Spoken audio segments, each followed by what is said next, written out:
Hello, and welcome to the CCF Online channel. We are excited for you to be part of another worship experience. We pray that what you learn here today will deepen your relationship with Jesus. Enjoy the message. Magandang hapon po sa inyong lahat.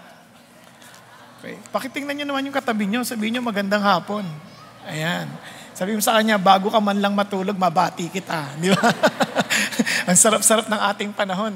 Alam nyo, napakabuti ho ng Diyos. I'm very encouraged to see you this afternoon kasi kabila ho ng kalalagayan ng ating panahon. At alam nyo po, lagi ko pong sinasabi ito, wala hong masamang panahon. Lahat ho ng panahon ay mabuti sa mga nagmamahal sa Panginoong Diyos. Amen po. Maulan man o hindi. Alam nyo, taga Marikina po ako and nagbabalita sila. Sabi niya, mag-ingat kayo dyan kasi binabaha na kayo. Hindi ko nga ho namamalayang bumabagyo Kasi nga hindi ko talaga hindi ko masyado siyang iniintindi. Ang iniintindi ko yung mensahe ng Panginoon Diyos para sa ngayong hapon na ito. At ganoon din, iniisip ko na po yung next week. By the way, before I forget, ngayon pa lang, i-prepare nyo na yung mga kaibigan ninyo. We will be celebrating our 32nd year anniversary sa August 28. Okay? So invite your friends. Now, if you are afraid na baka hindi tayo magkasya dito, meron pang 6:00 na service, maluwag din yun. So, you just invite your friends. It is our opportunity na madala natin sila sa Panginoong Diyos. Okay po ba yun?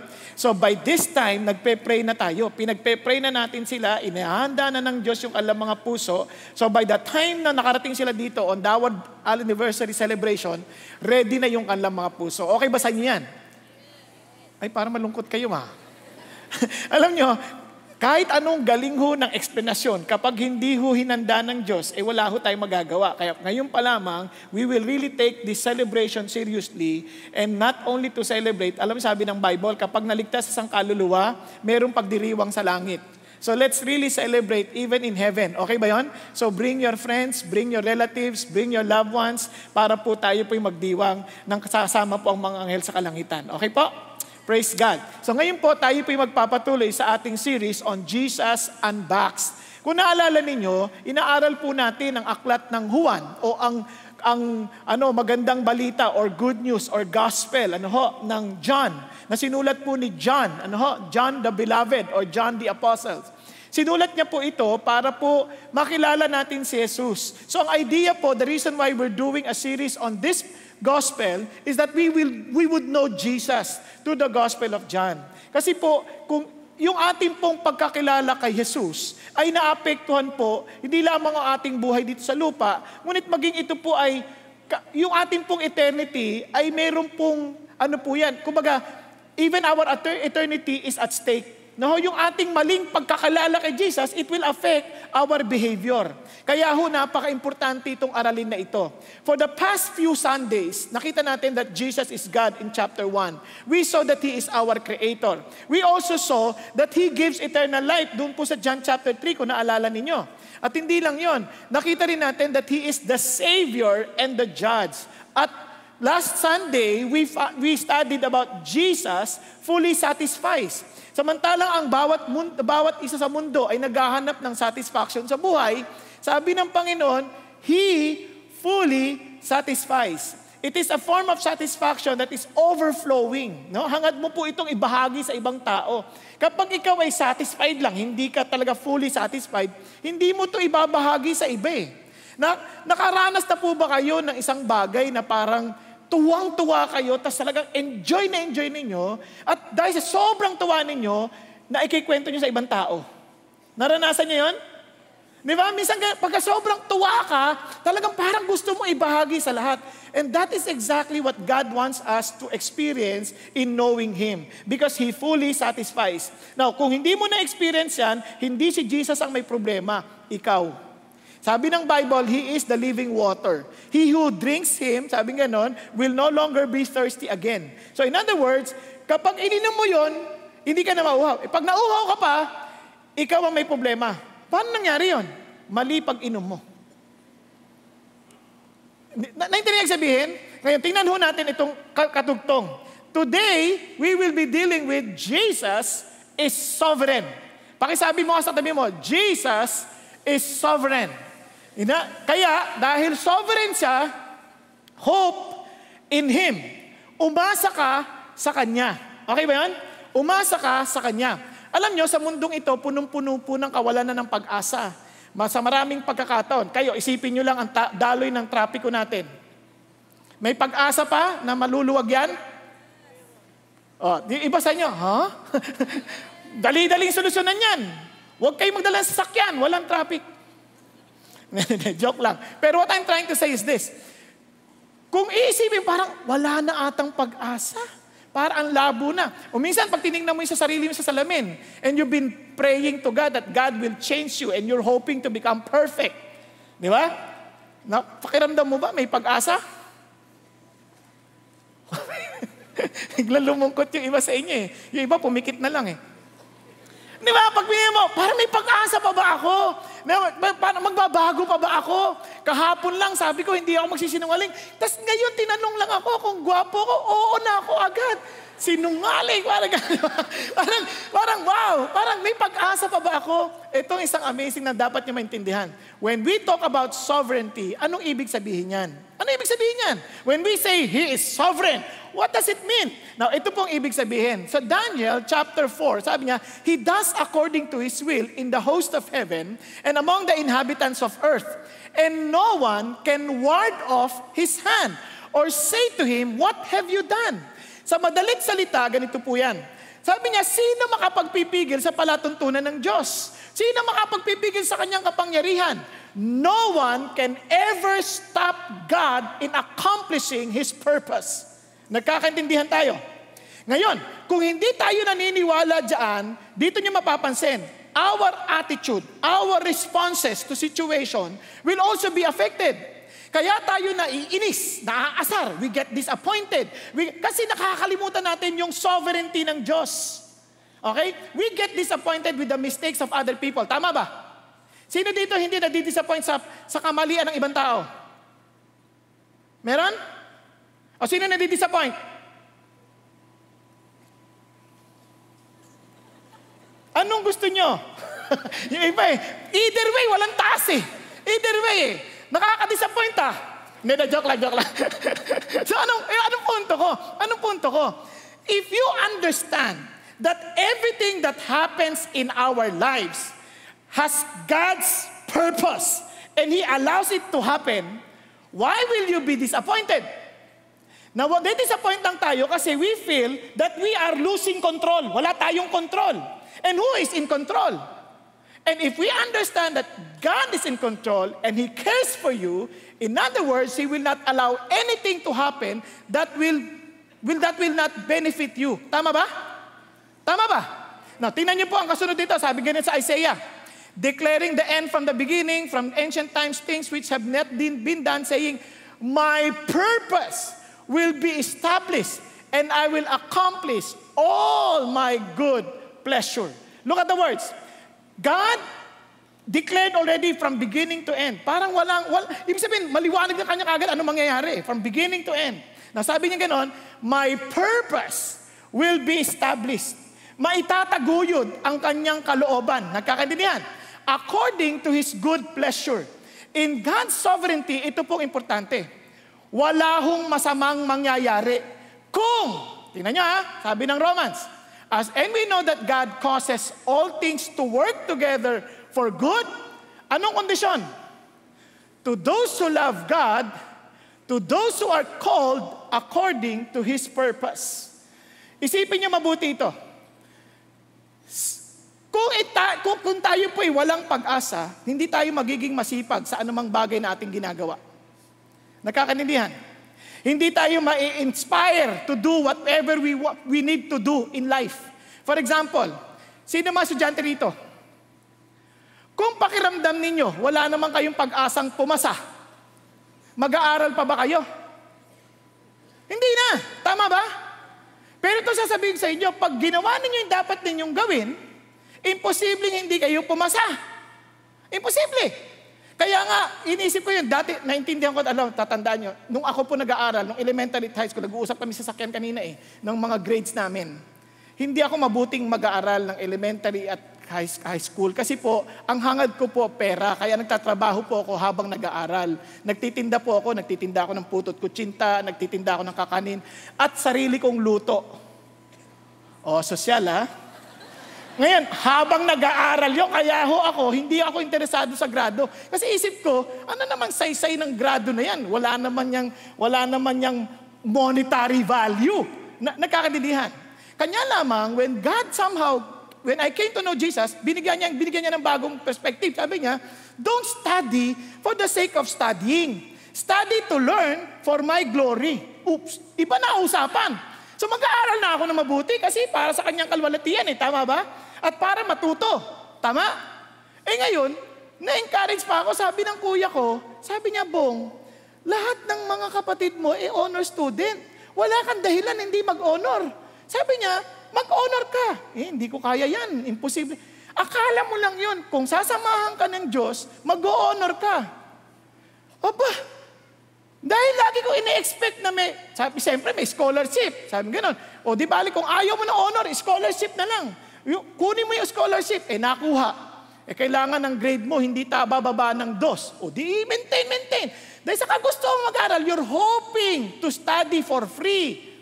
Nakuha niyo po yung sabihin? Ginaganahan ka mag-aral habang nagta-tricycle driver yon. Kasi pag nagta-tricycle po ako nun, hihinto. Wala naman pamasahero lagi, di ba? Lagi may tinatawag ng patay na oras. Habang patay, nagbabasa ako. Sabi nga ako ng pasahero ko, ang sipag mo naman. Kailangan po Kaya huwag kayong hindi magbabayad ha. Kasi siyempre, maraming pasahero, nakikilibre lagi Na kunwari, ang bait mo, ang galing mo. Thank you ha. Diba? Alam ko yan kasi laki ako sa kalye Diba? Lalo na pagka mag-anak. At saka mga pastor. joke lang. Diba? Kasi pastor diba? Nakikilibre lagi. Kasama ako dun. Nasabi ko lang sa inyo yung kasamaan namin mga tao. Tao rin ako di ba? Kaya minsan yun ang tukso, kaya lagi siya sabi ng Diyos, mahiya ka, maging blessing ka sa opo. So kailangan mo i-remind sarili mo. So to make the long story short, if you are hopeful, you will give your best. Tama? You will give your best. Now look at this. If you know that everything that God allows to happen is for your own good, you have no reason to be disappointed. You have no reason to get discouraged. Dagi ka dapat, okay lang yan, tuloy tayo. Tama? Tuloy tayo. Tingnan niyo, tuloy tayo. Sabing ganon. Pero ito ang reality. Kahit na a man after God's own heart, nagkakaroon din ng ganong pakiramdam. Sabi niya, why are you in despair, O my soul? Why have you become disturbed within me? Sabi niya, hope in God, for I shall again praise Him for the help of His presence. Now listen to this.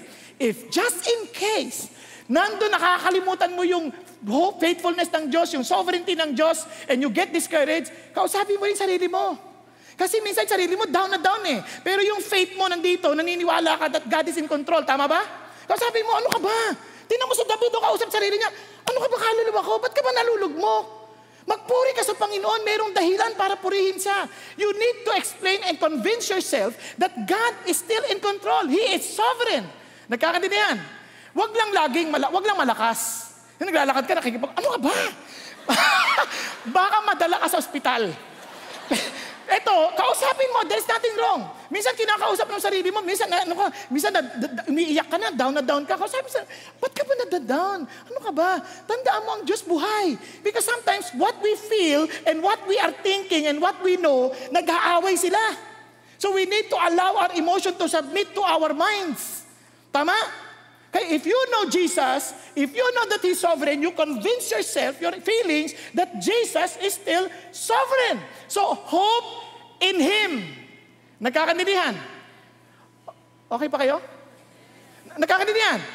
Kaya huwag kayo mag-alala kung sakaling down kayo na nangyayari yon. Pero convince yourself because God and Jesus is real. Historically, He's real and He's sovereign. Bakit? Sabi ng Bible. Now, let's continue. Kaya ito napakaganda. Tingnan ninyo itong ating pag-asa na to, hindi ito parang walang dahilan. Hindi ito parang, bahala na. Kasi yung attitude natin, apektado O, sample na lang. Naalala si Joseph? Naalala aralin na sa Genesis. Siya lahat may dahilan na siyang tamarin. Nagtatrabaho kay Potiphar, binenta ng mga kapatid, naging alipin ni Potiphar. He has all the reason to rebel against God, to rebel against the employer. Bakit? Binabayaran mo lang naman ako dito. But he was very faithful. Bakit nasabing ganon? Kasi kitang-kita nila that God is with Joseph. Kitang-kita nila. Pag na word na, lalo, kita niyo yung word na enthusiasm, in God, entheos. Ibig sabihin, when a person is enthusiastic, oftentimes they're equated with, they are in God. Kaya entheos. Naintindihan niyo? Kaya alam mo kagad, pag kasama yung Diyos hindi tatamad-tamad, excited. Excited! Parang, wow, excited siya. Parang ganun siya. Ngayon si Joseph, kitang-kita yun, that this guy is really with God. Bakit? Kasi ang pag-asa niya sa Diyos Ano sabi niya? Walang evil. You meant it for evil, but God meant it for good. Kaya yung akala mong masama, sabi ng Diyos, para saan? Ikabubuti mo yun kung mahal mo si God. Tama ba? Nung nakulong siya, he has all the reason to rebel. Pero anong ginawa niya? Pinagkatiwalaan na naman siya nung captain of the captain of the guards. Bakit? Kasi he sees God in Joseph. Tingnan mo yung katabi mo. Kita mo ba si God sa kanya? Now, bakit ito tinanong? Naalala ko si Martin Luther, umuwi minsan. At sabi nung kanyang asawang si Katie, nakaitim. Parang, nakaitim. Sabi niya, ba't ka nakaitim? At malungkot ang mukha, haba ng mukha. Patay ang Diyos. Huh? Ano ibig sabihin? Yan ay kalapastanganan. In other words, that's blasphemous. Anong patay ang Diyos pagsasabi mo? Patay ang Diyos. Sobra ka na.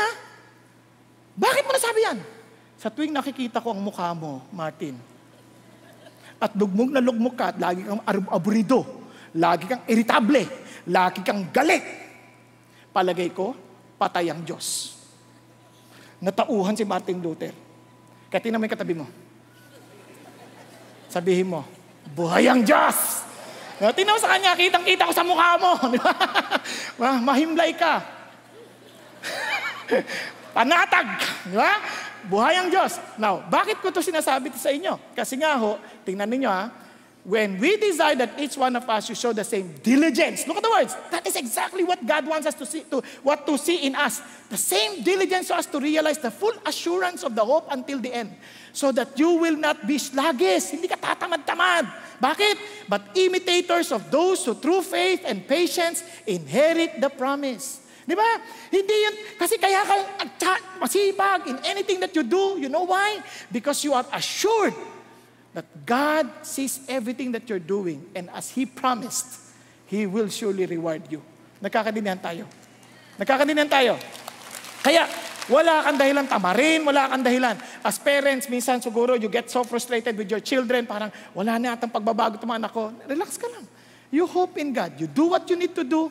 You follow God, and God will just fulfill His words. Tama? Sabi ng Bible yun Train up a child in the way he should go, that when he grows old, you may not see the effect right away, but when he grows old, he will never forget about it.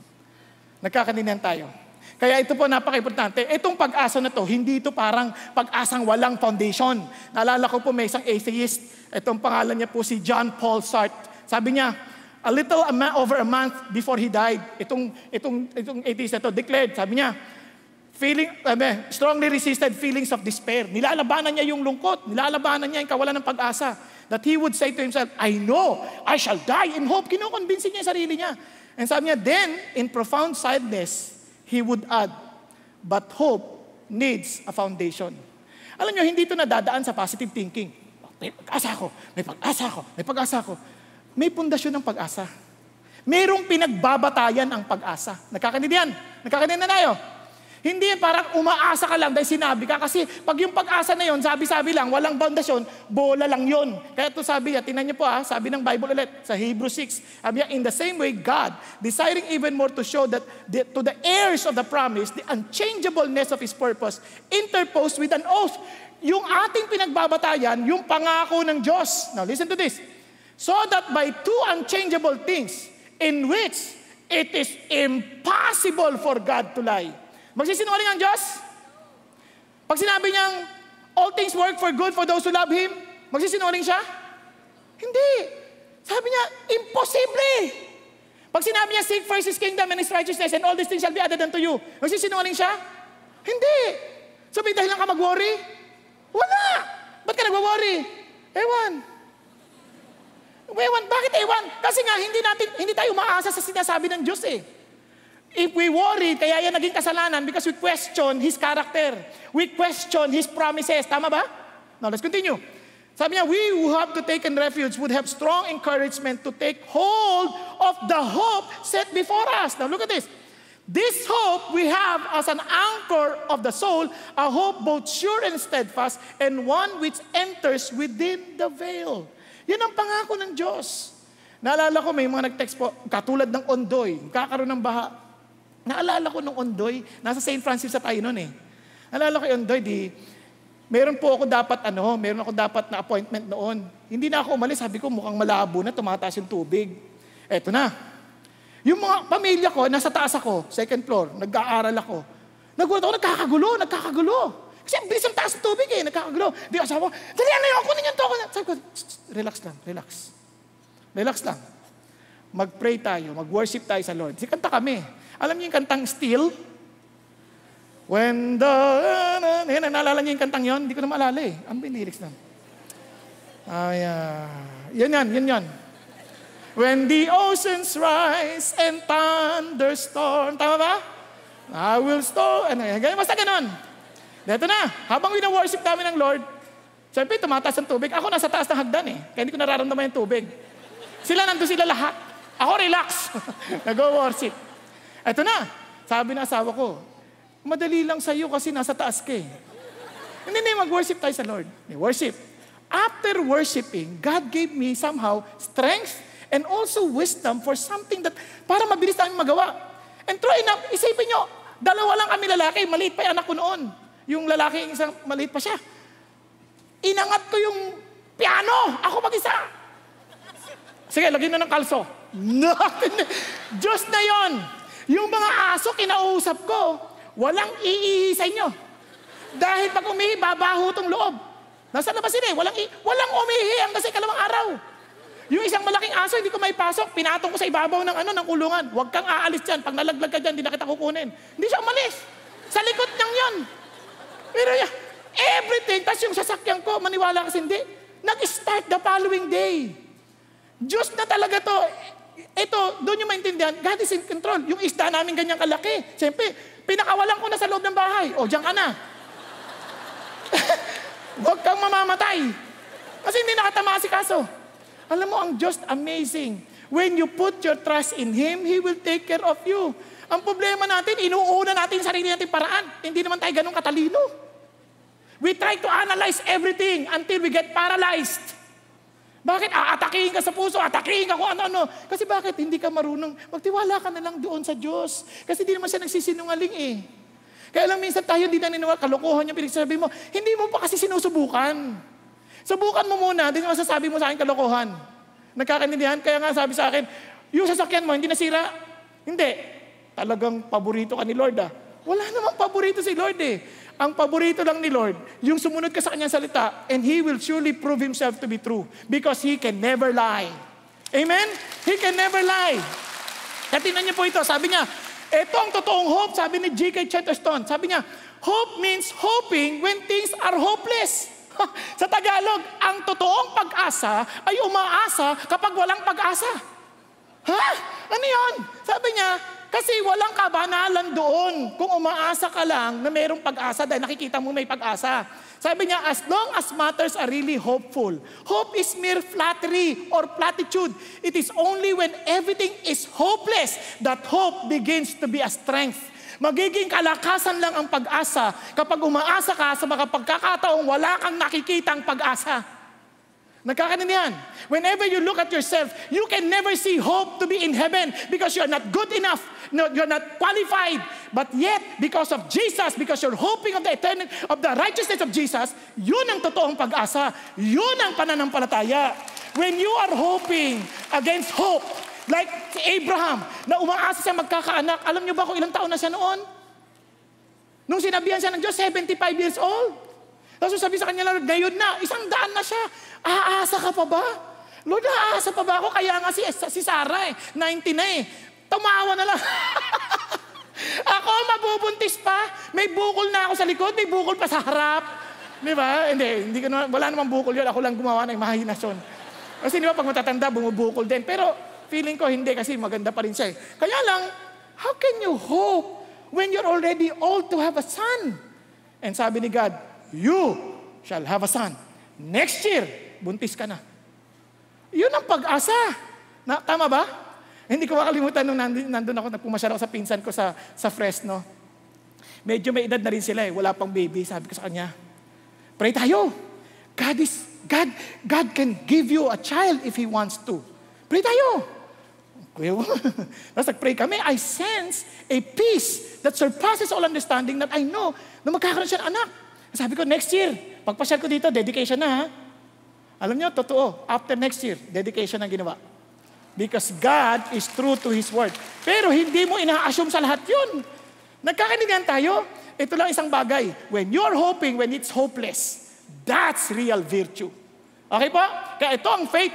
Now, faith is the assurance of things hoped for, the conviction of things not seen. Hindi ito wishful thinking. Hindi, I wish. Hindi ganoon. I hope na ganito. Minsan yung hope natin, wishful Wishful thinking, hindi yan wishful thinking.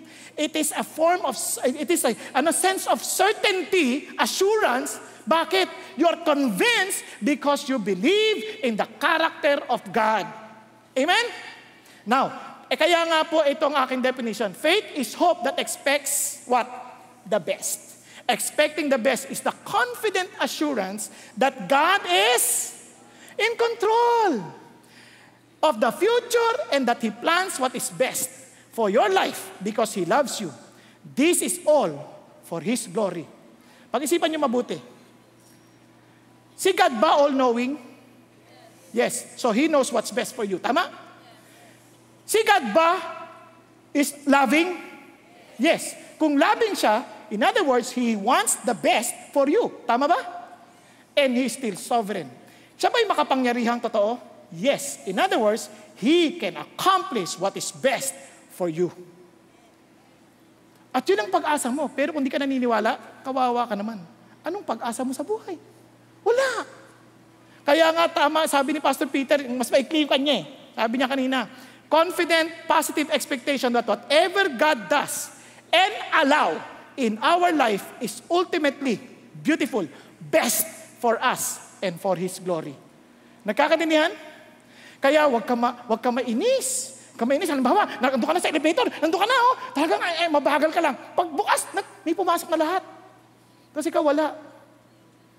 Yayabang ka mga Christian pa naman to! Hindi man lang inisip ng mga tao na sa harapan! Huwag ka na magalit. Malay mo, bumagsak yung elevator. At least wala ka. Hindi mo alam. Yung nanosecond na yon, you don't really understand what God is accomplishing. Maybe God is just teaching you patience. And God is accomplishing exactly what He wants you to develop in your character. You don't know. But one thing for sure, He wants the best for you.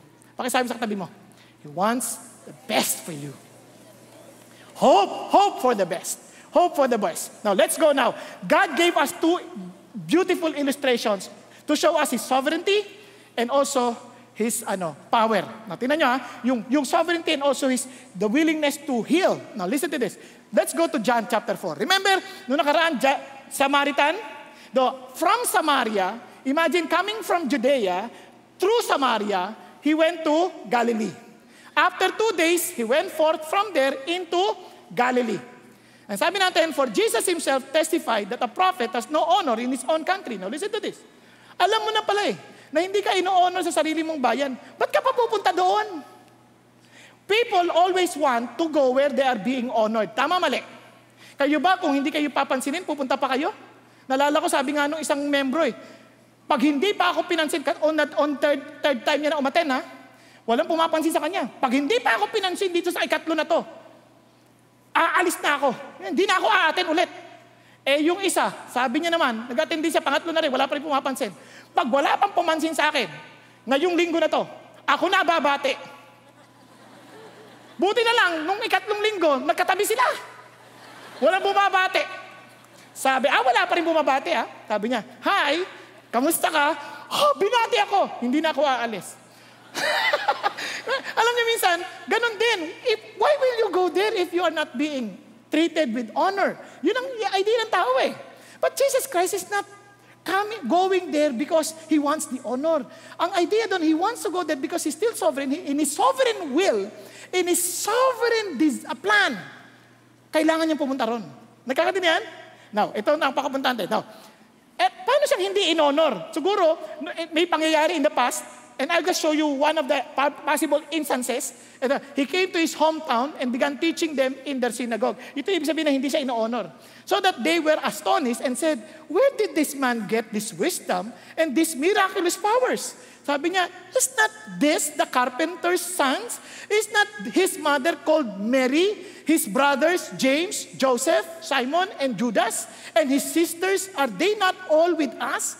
Where then did this man get all these things? Ano sinasabi niya? Sabi niya, tinatrato lang si Jesus as ordinary human being kasi kilala nila. Di ba anak to ng karpintero?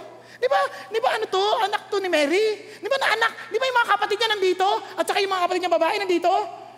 Saan niya nakuha yung kapangyarihan niya? Parang sinasabi niya, parang imposibleng i-honor ninyo yung tao nito kasi kasama namin niya naglalaro sa Jolent noon Nagjo-Jolent yan Ang galing niyan, pero kilala namin yan. Kasama namin yan nung naglalaro kami ng patintero. Kasi ngayon, may mga miraculous signs. Saan niya nakuha yun? Nakuha ninyo? He was just being treated as ordinary. Despite what they witnessed, they're just focusing, hindi kasama natin to.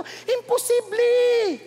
Kasi ang ibig sabihin ng honor, you're putting him above everybody else. Nagkakanindihan? So, ito ngayon si Jesus. Now, sa salita, sabi niya, and they took offense at him, but Jesus said to them, a prophet, look at the words, is not without honor except in his hometown and in his own household. Now, listen to this. Don't get discouraged if you've been praying for your relatives and say, maging Christian na sila. Nagbago ka naman, pero seemingly they not recognizing or not seeing the changes yet. Parang kaya hindi lang pinapansin. Normal yan. At home, parang hindi lang masyadong pinapansin yung pagbabago ka. Kasi, kag sinabi mong Christian ka na, ang in-expect nila, maging perfect ka. Ang inaabangan nila, paano ka magkakamali ulit. Tama? Kasi sinasabi ni Jesus, huwag kang masyadong mawala ng pag-asa dyan. Bakit? Kasi ako nga hindi rin tanggap. Relax ka lang, normal yan. It's a basic principle. Okay po? Okay ba yan? Sa opisina, baka magtaka ka, naging Christian ka, ini-expect mo, maboborn agad sila lahat. Hindi, relax ka lang, hintay ka lang. Minsan hindi ka nila tatanggapin. Sabihin nila, kunwari lang yan, nagpapakabait lang yan ngayon. Tingnan natin, subukan natin, maiinis din yan. Asarin natin ang asarin. Nakasundan niyo? Kaya, ito si Jesus, sabi niya kagad, na hindi, kaya, ang ganda naman si Jesus, ginawa niya, he did not do many miracles there because of their unbelief. Hindi ka naniniwala, so hindi ko kailangan ko yung pakitaan ng lahat ng kapangyarihan ko. Now, let me tell you this. If you want to really experience the sovereign power of Jesus, you must do these things. Kasi kung hindi ka rin nagtitiwala, hindi mo rin siya makikita. Naunawaan po. Kaya, itong napaka-importante, paano ka magtitiwala? Now, let's continue the story. So, when he came to Galilee, the Galileans received him, having seen all the things that he did in Jerusalem at the feast, for they themselves also went to the feast. Now listen to this. Akala ko ba hindi siya welcome? No. Magkaiba yung welcome, magkaiba yung ino-honor. Nagkakanindihan? He may be welcome, but they do not honor him. In other words, okay to, tingnan natin. Pasok tingnan natin. Obserbahan natin to. May kapangyarihan ito. Para silang nai-entertain, probably, sa kanilang mga magics. Kaya parang simple lang, magikero lang to. Sige, tingnan natin yung kanyang trick. Tingnan natin, panoorin natin siya. And that is, they are not really committing themselves to Jesus to stand in Him. Kaya parang sinasabi ng Lord, naalala niyo yung parable of the sower? Yung pumunta sa mga rocks, ang saya-saya, pero hindi nila kinukumit ang buhay nila. Parang ganun din yan. Kunyari, pupunta rito, ang ganda rin kapag kinig tayo. But they will not put their lives on Jesus. They will not devote their lives on Jesus. Kasi isip lang nila, masaya yan, pero kunin lang natin yung makakatulong sa atin. Pero, ibibigay kong buhay ko? No way. Paano kung pasukuin niya yung mga bagay na enjoy kong gawin? Wag na lang. Naintindihan niyo?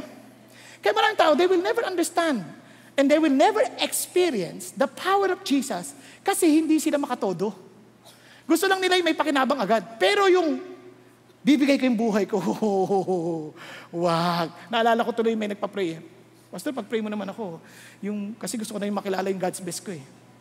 Sige, paano kung siya? Tinuro ko na may lalaki. Wag na, hindi na ako magpe-pray. So, ibig sabihin, hindi siya committed to know the will of the Lord. And he's not committed to see the sovereign power of God. Tama ba? Kasi meron na siyang preferred na gustong gawin at tanggapin. Nagkakaintindihan tayo. Ganon din nangyari sa atin. Minsan meron na tayong na buong konsepto na ganito yon. Kaya ito na. Tuloy tayo. So, therefore, he came again to Cana of Galilee, where he had made the water wine. Naalala niyo yung John chapter 2. Bumalik na siya doon. And there was a royal official whose son was sick at Capernaum. Now listen to this. Anong klaseng tao siya? Royal official. Pag royal official, sa literal Greek term yan, is working with the king. Nagtatrabaho siya sa hari. Okay? So ito, mataas ang posisyon. So at that time, pag meron kang posisyon, di ka lang makapangyarihan, may pera ka pa. Tama ba? Ito lang problema. Kahit makapangyarihan siya, kahit may posisyon siya sa pamahalaan, kahit mayaman siya, may sakit ang anak niya, at lahat ng meron siya, walang gamit. Ito ang realidad ng buhay.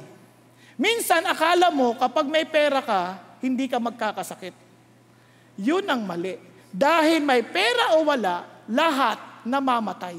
Katingnan mo yung katabi mo, sabihin mo, ikaw din. Yan isang bagay na huwag mong kakalimutan. There are things that money cannot buy.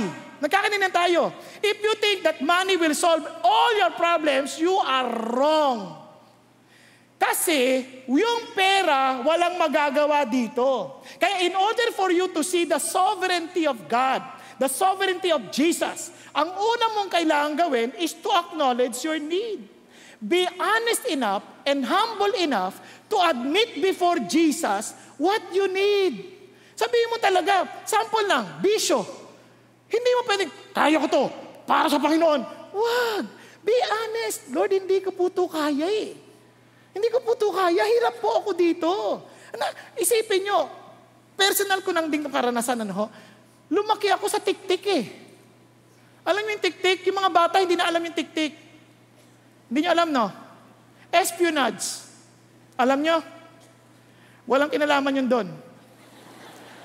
Yung tik-tik, pornographic magazines. Yung mga kapatid ko, photographic memory. Ako, pornographic memory. Hirap ako. Sabi ko, Panginoong Diyos, hindi ko to kaya. Buti na lang during that time, wala pang internet. Iyak ako sa Panginoon, hindi ko po to kaya. Hindi yung, I will stop this in the name of Jesus. Ang ganon. Acknowledge your nothingness. Sabi ko, Lord, hindi ko po to kaya.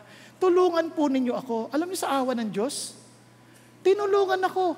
Ngayon, binurn ko lahat yun. Hindi sa CD. Yung iba, binurn sa CD. Diba? Hindi, sinunog ko talaga yun ng time na yun. Bakit? Kasi, tinulungan ako ng Diyos. Ang sunod na tulong sa akin ng Diyos. Kasi lahat ng makita kong mabait, ginagasa ako sa isip. Noon yun na, matagal na. Masama ng tingin mo eh.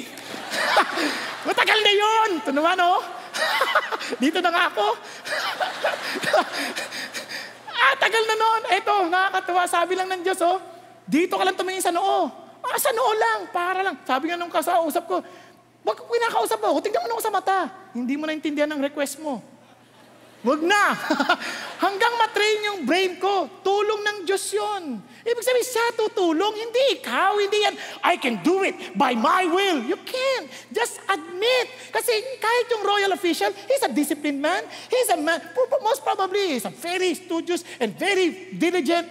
Pero may limitasyon eh. You need to acknowledge before God, you need Him.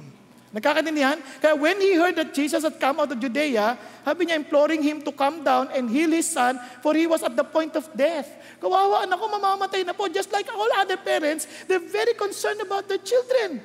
Kaya hindi, parang bahala na, anong kahihiyan ito? Lalapit ako kay Jesus, mapagaling lang anak ko. Natuloy tayo. So Jesus said to him, unless you people see signs and wonders, you simply will not believe. Wow, ikaw dito ka, desperado ka na, Lord, tulungan mo ako, yung anak ko, mamamatay na. Apa, nag-preach pa. Kinausap pa yung mga tao. Unless you believe. Sabi nga, unless you see signs and wonders, you simply not believe. Kayo mga tao, you just come because you want to see signs. You want to see wonders. But kung wala yon, hindi kayo maniniwala. Sabi niya, Etong mama, siyempre, ikaw nagmamadali ka na. Lord naman nagpe-preach ka pa eh. Sabi niya, the Lord said to him, Sir, come down before my child dies. Ang problema si Jesus is much more concerned, not only for him, but for everybody to have faith in Jesus. Hindi sila lalapit because of what they can benefit from Jesus. They will not believe because what they can see, power, signs. Hindi ganon. Kapag ganon ang faith natin, kunyari, atin ako, gusto ko yan, makinig ako. Pag napagaling, pag nasolve niya lahat ng problema ko, pag wala na akong problema dahil nakinig ako sa Kanya, hindi mo makikita yung power ng Diyos. Because that faith is not based on Jesus. That faith is based on your personal benefit. Kaya marami hindi lumalapit kay Jesus. Kasi gusto ko muna ng proof na, yung bang nakita ko, yung kalbo na kabuhok, yan. Panalo na yan. Hindi. Si Jesus, you step out of your boat, then you will walk. Hindi yung walk ka muna, and sabi mo, uy, okay na. Hindi. Lumabas ka muna sa boat mo. Then I will show you my power. Just look at me. Yun ang sinasabi ni Jesus. Ito naman, sabi niya, Lord, ito naman si Jesus. Ito ang ganda kay Jesus. The moment you acknowledge, God will give you His grace. Kaya sabi niya, kaya you have to accept His grace. You know why His grace? Look at the words ha. Sabi niya dito, balikan na natin. Unless you see signs, kasama siya doon kasi plural yung you eh. Lahat yan, kasama siya. Sabi niya, despite that, sabi ni Jesus, tingnan niyo ha, accept His grace. Then sabi ni Jesus, go. Your son lives. Itong mga tao, they were expecting Jesus to go there, siguro sasama sila to see how God will heal the child. Ang problema, hindi ganun ang purpose ni Jesus. Ang purpose ni Jesus, yung faith nila, magtiwala even without seeing anything. Kaya sabi niya, uwi ka na, magaling na anak mo. Ay? Soli bayad, walang performance. Alam niyo, parang sinabihan lang eh. Paano kung hindi totoo? Paano kung hindi gumaling? Hindi natin malalaman ano nangyari. Pero hindi kasi concern ni God. Kayo, puro signs ang hinahanap ninyo. Wala kayong makikita. Uwi ka na, magaling na anak mo. Ganun lang ang sinabi. But the man believed the word that Jesus spoke to him. Hinawakan niya lang yung salita. Now look at this. And ang Diyos, pag nagpapagaling, He sent His word and healed them. God will send His word of healing. He will send His promise. He will send. And He will tell you, kaya magtataka, Lord, ba't ako hindi pinagaling? First, receive and wait for the word of promise that He will heal you. Because He will heal according to His will. Hindi lahat pinagagaling ng Diyos. Mamaya, papaliwanag sa inyo para maintindihan ninyo. Now, balik tayo dito.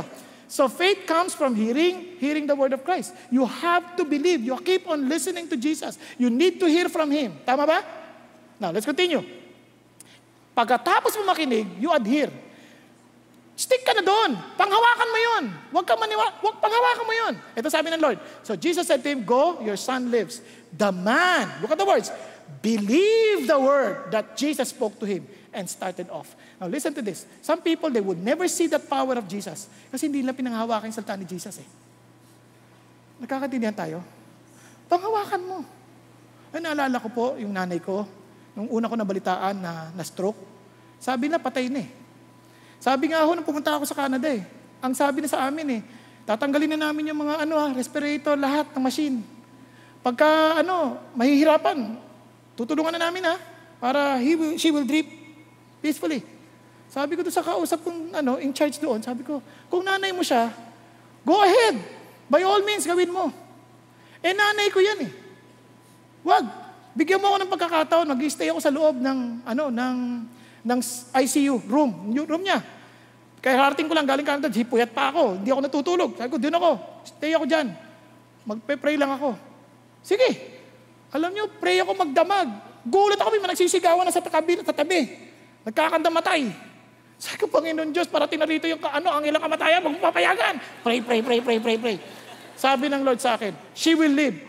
Ang linaw eh. Alam ko ang linaw eh. She will live. Uwi na ako, tulog na ako. Pagdating ko, sabi ng nurse, miracle! It's a miracle! It's a miracle! What do you mean? Your mom is alive! Sabi ko, yeah, I know. Why? Because God sent His word of healing.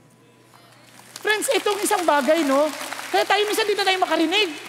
Masyado na tayong abala sa maraming bagay na dami natin. Hindi tayo nakikinig mag-isa sa Diyos. Makinig tayo sa Kanya. Nagkakaintindihan tayo. Sa sobrang ingay, hindi na tayo makarinig eh. Naalala niyo palabas na I Am Legend? Naalala niyo yun? Ang sabi ng babae, kala niya siya na lang mag-isa nabubuhay eh. Lahat inflicted na ng virus. Sabi ng babae, saan ka galing? And saan ka pupunta? Pupunta kami doon sa isang lugar na meron pang mga na wala pang virus. Paano mo nalaman? Sabi ni God, what? How could God tell you His plan? Hindi niya maintindihan. Sabi niya, tahimik na ngayon. Ang daling makinig sa Diyos. But people could not listen because they're always listening to themselves, to their own understanding to life. They don't want to entertain the issue of God. Hindi ko sinasabi lahat naging kinakausap ng Diyos. No, you read His Word and you will know. You submit your life to Jesus and you will know. Ganun na kasimple. Now, let's continue. As he was now going down, his slaves met him, saying that his son was living. Look at the words. And so he inquired of them the hour when he began to get better. Then they said to him, yesterday at the 7th hour, the fever left him. So the father knew that it was at that hour in which Jesus said to him, your son lives. And he himself believed, and his whole household. And look at what happened. Dito, naniwala na siya ng todo, at alam mo nga overflowing na, pati ang mga kamag-anak, sineran na. And the whole household believed in Jesus. Nagkakaintindihan tayo? Ngayon, tuloy tayo. Sabi nga, this is again the second sign that Jesus performed when He had come out to Judea into Galilee. Now, from Galilee, ito na naman si Jesus, went to Jerusalem. Now, kung tuloy tayo, the second illustration, but you will see, same principle. Sabi nga, after these things, there was a feast of the Jews and Jesus went up to Jerusalem. What feast? I don't know. Hindi minention. Tuloy lang tayo. Now, there is in Jerusalem by the sheep gate a pool which is called in Hebrew Bethesda, having 5 porticos. Nung sinasabi ito ni John, and to some modern scholars ngayon, sabi noon before 1888, sabi na, hindi totoo ang Bible. Wala namang ganyan eh. Wala namang pool of Bethesda. Yung may 5 porticos. Kasi sobrang detalyado eh. Wala namang kami nakita sa paghahukay namin. Noong 1888, na-realize nila, paghukay nila, meron. At nakita nila yung pool of Bethesda. Totoo talaga sinabi ni God. Kaya sabi ni Jesus, tuloy tayo ha. Kaya ito naman, ano ba nangyari dito sa pool of Bethesda na to? In this lay a multitude of those who were sick, blind, lame, and withered. Sino nakahilata doon? Sino? Mga may sakit, mga bulag, mga, ang dami. Ilan? Multitude. Daming may sakit. Tingnan niyo ha. For an angel of the Lord went down at certain season into the pool and stirred up the water, and whoever then first, after the stirring up of the water, stepped in, was made well. So parang in other words, pag gumalaw yung tubig, kung sino unang makaapak sa tubig, gagaling. Karera to. Paano magkakarera ang mga lame? Ang mga bulag, ang hirap. Kawawa naman itong mga tao ito. Sobrang wala silang pag-asa. They're hopeless. Ito na. A man was there who had been ill for 38 years. Merong in particular, suffering. Imagine, 38 years. May pag-asa pa ba to? Wala na. Pero who look at the grace of God? Sirs, again, same principle. Acknowledge your need. Lapit si Jesus. When Jesus saw him lying there, he knew that he had already been a long time in that condition. He said to him, alam niya na yung kondisyon ha? Do you wish to get well? Kung kayo yun, di ba? Si Lord naman, nagbibiro ka ba? Anong ibig mo sabihin? Kita mo na ako, hirap na hirap dito. Tatanungin mo pa, do you wish to get well? Alam nyo, akala natin ganun lang ka-impertinent yung question. Alam nyo bang napaka-grabing tanong na yon? Maraming tao hindi naman gustong gumaling eh. Sa totoo lang, yung iba, gusto nilang hindi nila gusto. Una, pinagkakakitaan nila yon. Namamalimos. Ginagamit ang sakit. Yung katulad din sa atin, alam na natin problema natin. May problema tayo. For example, may problema tayong spiritual. May problema tayo, may addiction tayo. Hindi mo natin inaamin sa Diyos eh. Minsan sasabihin natin, okay na to, talagang ganito na lang ako. Ganito na talaga, mamamatay na akong ganito, bahala na. Hindi mo naman tanggap na gusto mo maging mabuti. Tama ba? Kaya sabihin ng Diyos sa'yo, gusto mo bang magbago? Hindi pa naman sa atin. Nagjo-joke lang. Wag na, Lord. Okay na ako dito. I'm okay, I'm good. Minsan ganun tayo sa Diyos eh. Nagkakatindihan? May problema tayo sa asawa natin. Ano sabi? Lumalapit ba tayo sa Diyos? Lord, tulungan niyo naman po ako. Ayusin niyo naman yung problema ko sa asawa ko. Ang lagi natin sasabi, Lord, kunin mo na yung asawa ko. Sasabi ng Lord, hindi naman yung asawa mo problema, ikaw eh.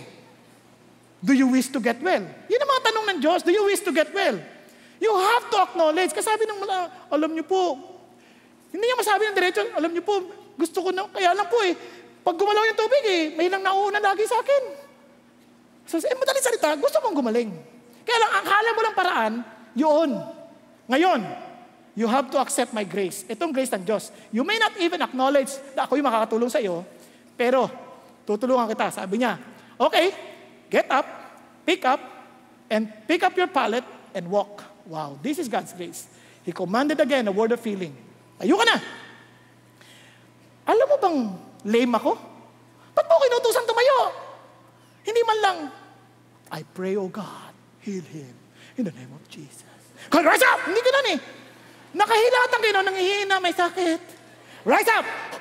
Parang, alam mo yun, pick up your pallet. Wow! Pero this is God's grace. Tingnan mo, walang issue siya ng pananampalataya kay Jesus. Alam mo, grace lang ng Diyos. Because of His sovereignty. Immediately the man became well and picked up his pallet and began to walk. Now, it was Sabbath on that day. Whoa! This is amazing. Tama po? Here is how you will receive God's grace. Kaya ang Diyos, grabe, kinig ka na lang. Tanggap yung Lord. Tatayo ako. Tumayo na lang. Kasi, pick up your... Ganito yan, no? Pagka, kunyari, pray ka, Lord, bigyan mo naman akong trabaho. Then get up. Do you believe? If you believe, get up. Ano lagi ko, Lord? Di magligo ka na. Mag-ayos ka, mag-prepara ka, mag-aral ka kung kailangan, then pick up your pallet, then apply. Ganun sa trabaho. Ganun din, maliligaw ka, Lord, bigyan mo naman papangasawa. Then get up. Ano ibig sabihin get up? Ayusin mo pagka-itsura mo. Para naman, pag nag-present ka will you marry me? Hindi naman ganun. Get up and pick up whatever is necessary. Do your part. When you accept the grace of God, you believe. Lord, gusto ko pumasa. Di bumangon ka, mag-aral ka na. Hindi ba pwedeng, hindi, papasa ako sa biyaya ni God. Alam ka naman, mahulog yung mga sagot. At sasabihin mo, Lord, thank you sa classmate ko. Dinaan mo sa kanya yung sagot. Hallelujah! Di, pag nanakaw yun. Pag nanakaw. Gawin mo yung dapat mong gawin. Kasi you believe Tama ba? You believe. Now, look at this. Afterward, Jesus found him in the temple. Look at this. You know that it was the grace of God. Behold, you have become well. Do not sin anymore, so that nothing worse happens to you. Here is the challenge, friends. God did not heal everybody in that pool. Napansin niyo ba? Siya lang. It was the grace of God. So whenever you pray, the first thing you ask is not healing, but His grace. Kaya nga si Paul hindi pinagaling ng Diyos. Anong sinagap ng Lord sa kanya? My grace is sufficient for you. Yan ang sagot. Because ang issue, completeness. Si Nick Vujicic, gumaling? Sa physical, yes. But he was complete. Dahil sa kanyang kalalagayan, he was effective for God's glory. Nagkakanindihan, kunyari may cancer ka, nag-pray ka, hindi mo agad nakita yung resulta. Pero, Lord, because I believe in you, then I hope in you, Lord, magtatrabaho ko. Gagawin ko yung dapat kong gawin. Wala! Bumangon ka na. Ginanyan na ako ng doktor Sabi niya, mukhang may cancer ka. So, anong problema? Lahat naman mamamatay. Excited ka ba? Ako excited. Di kinabahan siya. Siya ang kinabahan Anong problema itong maman to? Minsan takot na takot tayo sa CA na yan. Ano ba yan? Court of Appeals lang yan. Lumapit ka sa Diyos. Mag-appeal ka kay God. God, if you want my life to be extended, thank you. If not, praise God. I will see you face to face. Amen? Why? Grace of God. Grace of God. Kaya don't expect everybody will be healed. Hindi. Yes, God has a will. Sovereign siya. So He knows when to heal and when not. Nagkakanindihan. But, if you want your life to be usable to the Lord, His grace is always readily available for you. So tawagin lang natin, mabilisan ang si Jose Reyes. Ito po, amazing. Ito po, labas-pasok po ito sa kulungan. Wala na itong pag-asa. Pero, dahil kay God, may pag-asa. Okay lang po, palakpakan natin Panginoon.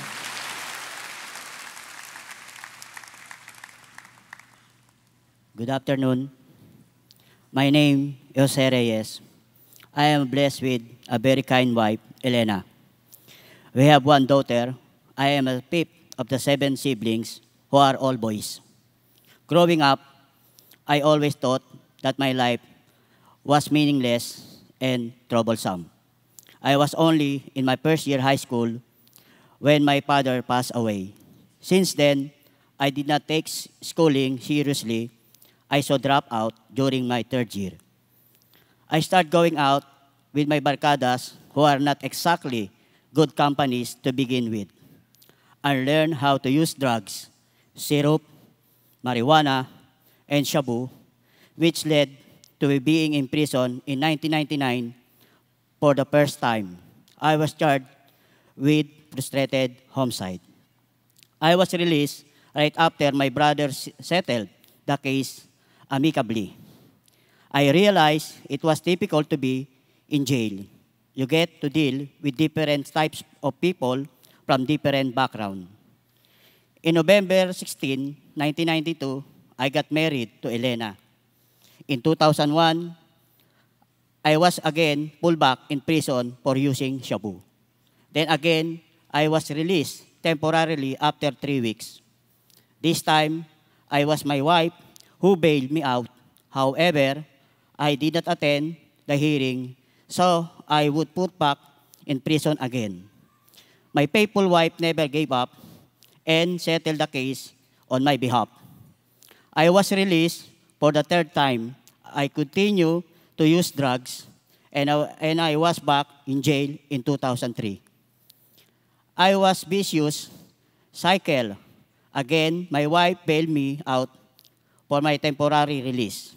Shortly after that, I walked back on my old habits, so I was back to jail in 2004.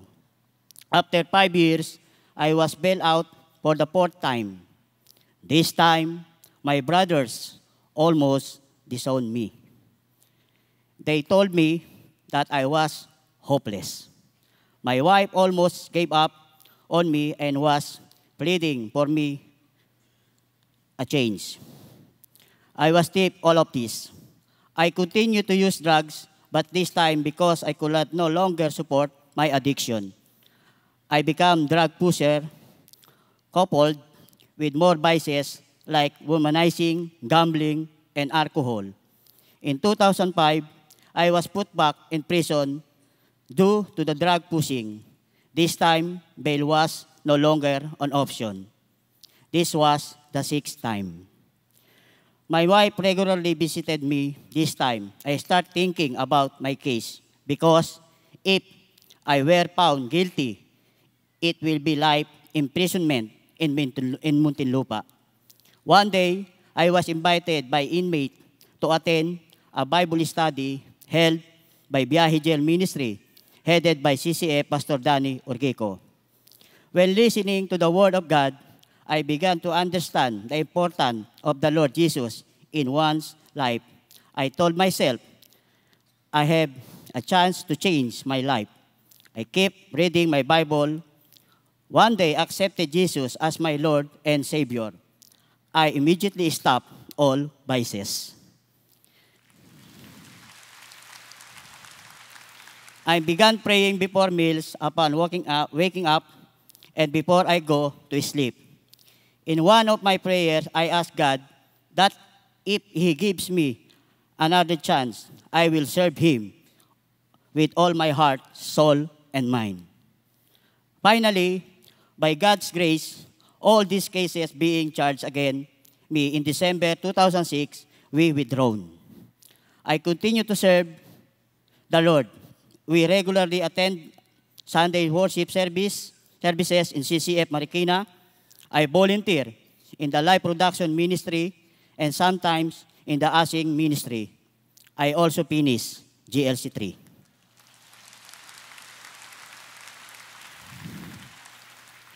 All my cases were dismissed. However, I continue to go in and out of prison, not because of any case, but because I am sharing the gospel to the inmates.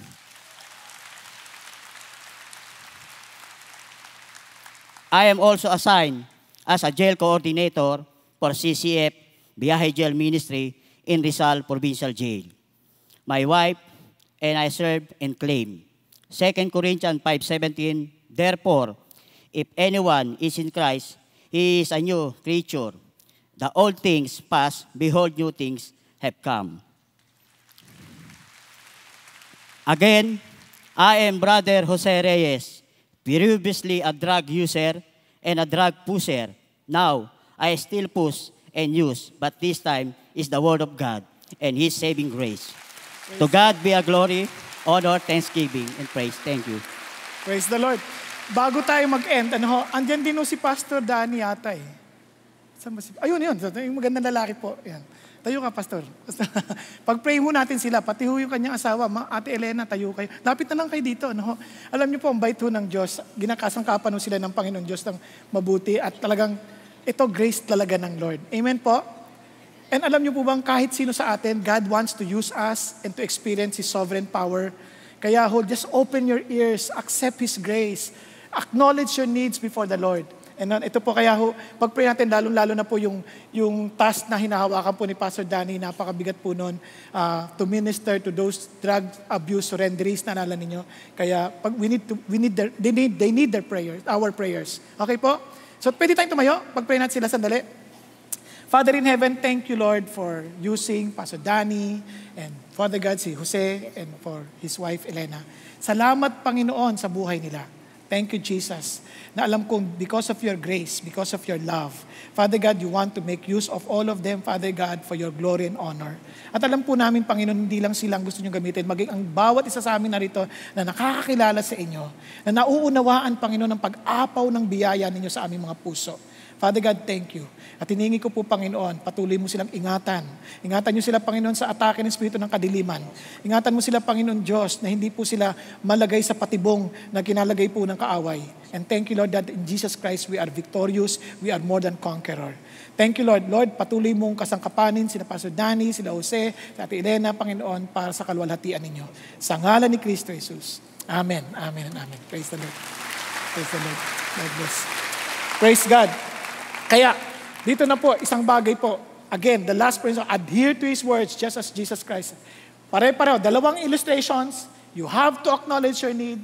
You have to accept God's grace. And you have to adhere to His words. Kaya ito po, immediately the man became well, picked up his pallet, began to walk. Now it was a Sabbath day. Itong malungkot na reality. With all these changes, yung mga tao po, ang nakikita, hindi yung pagbabago. Minsan, ipipilit pa rin nila yung manilang paniniwala. Tingnan nyo yung mga alagad, mga religious leaders. So the Jews were saying, sabi niya, to the man who was cured, it is a Sabbath. It is not permissible for you to carry out your pallet. Amazing. Sa halip na matuwa sila, wow, gumaling tumama, oh. Hindi. Ano ba yan? Bawal yan. Sometimes we're too legalistic. Bakit ganyan? Bakit hinayaan niyo yung mga yan? Bakit kayo Hindi. Relax lang. Ang ating objective, yung puso at buhay ng tao. Amen po? Yun ang gusto ng Diyos. Kaya, sa Panghuli sabi niya, but He answered them, He who made me well was the one who said to me, pick up your pallet and walk. Si Jesus ang may kasalanan to. Siya pa, hindi niya alam eh. And sabi, then they asked Him, who is this man who said to you, pick up your pallet and walk? And the man who was healed did not know who it was, for Jesus had slipped away while there was a crowd in that place. The man went away and told the Jews that it was Jesus who had made him well. Look at Jesus. For this reason, the Jews were persecuting Jesus because He was doing these things on the Sabbath. But He answered them, my Father is working until now, and I myself am working. Lalo nagalit sila. For this reason, therefore, the Jews were seeking all the more to kill Him because He not only was breaking the Sabbath, but also was calling God His own Father, making Himself equal with God. Kaya mga kapatid, hindi ho mo na-bless ang tao o nakita nila magandang ginawa ng Diyos, tatanggapin nila. Some they will stick to their wrong beliefs. Iniisip nila, ito lang mali yan. Alam mo, minsan ganyan tayo, minsan hindi natin iniintindi muna yung ginawa ng Diyos. Nagkakaintindihan. And sabi ni Jesus, whether you like it or not, I'm still the sovereign God. I do what my Father is doing. We are one. Isa lang kami.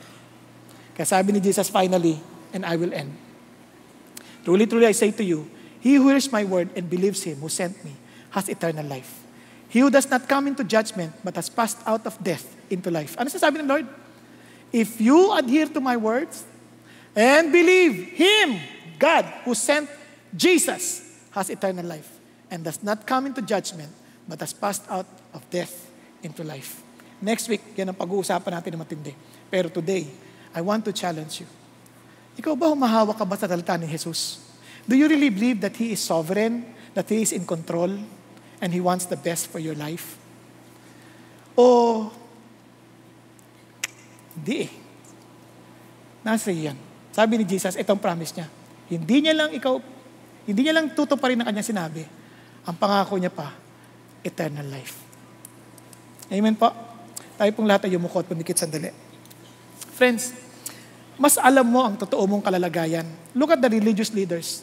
Look at the people in Galilee. They did not even recognize their needs. They were blinded. They never saw themselves as sick people needing healing. They were so strict with the religious practice. Pero hindi nila nakita yung kamay ng Diyos who wants them to experience na yung totoong Diyos who is sovereign, who is in control, who fulfills His word. Kapatid, sana wag tayo makasama doon sa mga religious leaders na yon. Let us be humble enough to acknowledge our needs. Alam mo naman totoo mong kalalagayan. Alam mo kung parang walang nangyayari sa buhay mo. Alam mo parang with all the blessings, materially, parang wala kang pinupuntahan. Or maybe alam mo naman na parang pagod ka na, you're so frustrated in your own life.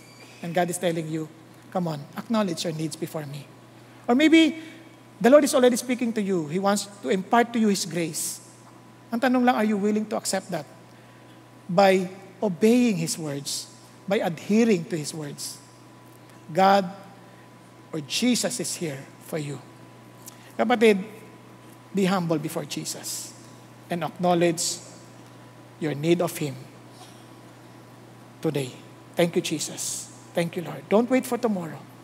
Today. Father in heaven, I thank you that you know every one of us in this auditorium.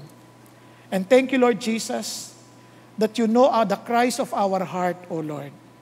Lord, I pray, Lord, to speak to everyone in this room and allow your grace to overflow, that they would not leave this place, O God, that they will not leave this place without experiencing, Father God, your sovereign power and allowing that hope to rise from our hearts in Jesus. Thank you, Lord. Thank you, God, that you want all of us, Father God, to experience, Father God, the joy and, Father God, the power of Jesus in our lives. Lord, may you deliver those who are in bondage of vices. May you deliver those who are in bondage of hatred and bitterness. May you deliver, Father God, those who are, Father God, who are in bondage, Father God, of, Lord, of themselves, O Lord, of their pride. Lord, I pray to deliver your people and allow us all experience, Father God, to experience the joy of your sovereignty. Thank you, God. Release us, Father God, with your great blessings. In Jesus' name, amen and amen. God bless you. Good afternoon. Praise God for that message. You know, giving is part of our worship as well. So, for your convenience, the tithe boxes are located around the area. And for those of you here for the first time, we'd like to talk to you. We'd like to get to know you more. If you have questions about CCF, we have a welcome center outside the second floor. And for those of you here who have prayer requests, if you want to be prayed upon, after this song, we have prayer leaders up front. So lapit na lang kayo. So before we leave, before we go out there, let's sing this song. In all things, we know that we are more than conquerors. You keep us by your love. Sing. In all things, we know that we are more than conquerors.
hands, Lord. Healing is in your hands. And we worship you today in this place. God, we worship you. Have a blessed Sunday, everyone. God bless. Jumpstart your spiritual journey by joining an online or offline small group. Go to ccf.org.ph/dgroup. Worship together with us via live stream here at 9 a.m., 12 noon, or 3 p.m. Philippine Standard Time. Join us at stream.ccf.org.ph. Want to find a CCF near you? Check us out at ccf.org.ph/locations. We are so excited you were able to join us today. God bless, and see you next time.